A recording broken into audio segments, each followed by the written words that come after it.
22-23-24-25 ঠিক আছে তো আৰু বাকি সকলেও আৰু সদৌ অসম আদিবাসী ছাত্ৰ সন্থা মাৰ্ঘেৰিটা আঞ্চলিক সমিতিৰ আৰু আছা তিনিচুকীয়া জিলা সমিতিৰ সৌজন্যত আজি নৰ্থ ইষ্টাৰ্ণ কলফিল্ড কল ইণ্ডিয়া লিমিটেড মাৰ্ঘেৰিটা কৰ্পৰেট সামাজিক দায়বদ্ধতা আঁচনিৰ অধীনত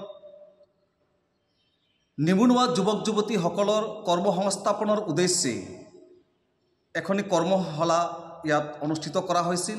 এই কৰ্মশালাৰ সমল ব্যক্তি research person sir Ratikanta Das ডাঙৰীয়াত উপস্থিত আছিল। তেখেত central institute petrochemicals engineering technology অৰ্থাৎ চিপেটৰ পৰা ইয়াত উপস্থিত হৈছিল। তেখেত as a research person volunteers field coordinator আমি সদৌ অসম আদিবাসী ছাত্ৰ সন্থা তিনিচুকীয়া জিলা অৰ্থাৎ আসাম মাৰ্ঘেৰিটা আঞ্চলিক সমিতিৰ তৰফৰ পৰা মাৰ্ঘেৰিটা মহকুমাৰ যিসকল শিক্ষিত নিবনুৱা যুৱক যুৱতীসকলক আমি অনুৰোধ জনাব বিচাৰিছোঁ, বিশেষকৈ প্লাষ্টিক প্ৰচেছিং টেকনলজিৰ ওপৰত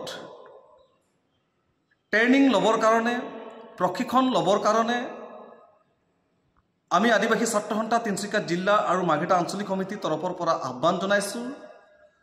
এইখিনিতে আমি ধন্যবাদ জ্ঞাপন কৰিছোঁ coal India limited north eastern coalfield মাৰ্ঘেৰিটাক, কাৰণ সামাজিক দায়বদ্ধতা আঁচনিৰ যোগেদি মাৰ্ঘেৰিটা মহকুমাৰ তথা তিনিচুকীয়া জিলাৰ অন্তৰ্গত যিসকল শিক্ষিত নিবনুৱা যুৱক যুৱতীসকলক এই সোণালী সুযোগ দিয়াৰ কাৰণে আমি আদিবাসী ছাত্ৰ সন্থা তৰফৰ পৰা অশেষ ধন্যবাদ জ্ঞাপন কৰিছোঁ।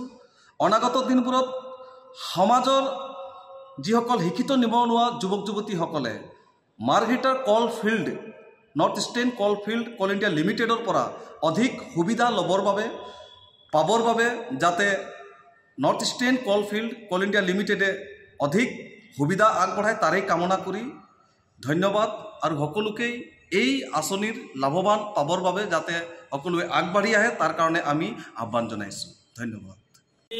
তিনিচুকীয়াৰ আচাৰ সহযোগত আমাৰ মাৰ্ঘেৰিটা অঞ্চলৰ আদিবাসী যুৱক যুৱতীসকলৰ ইয়াতে মাতি আনি ইণ্ডিয়া ক্লাবত নৰ্থ ইষ্টাৰ্ণ কলফিল্ড কল ইণ্ডিয়াৰ যোগেদি এটা 6 মাহৰ training programme Guwahati central institute of পেট্ৰকেমিকেলছত আয়োজন কৰা হৈছে। সেই সম্বন্ধে এখন সজাগতা সভাত আজি আমাৰ নিবনুৱা প্ৰায় 40ৰো অধিক নিবনুৱা যুৱক যুৱতীয়ে অংশগ্ৰহণ কৰি তেওঁলোকে ইয়াত ইণ্টাৰেষ্ট দেখাইছে আৰু আমি সঁচাকৈয়ে সকলোকে ধন্যবাদ দিছোঁ।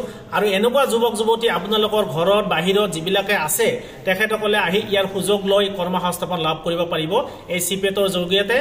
তাৰ কাৰণে সকলোকে ধন্যবাদ জনাইছোঁ।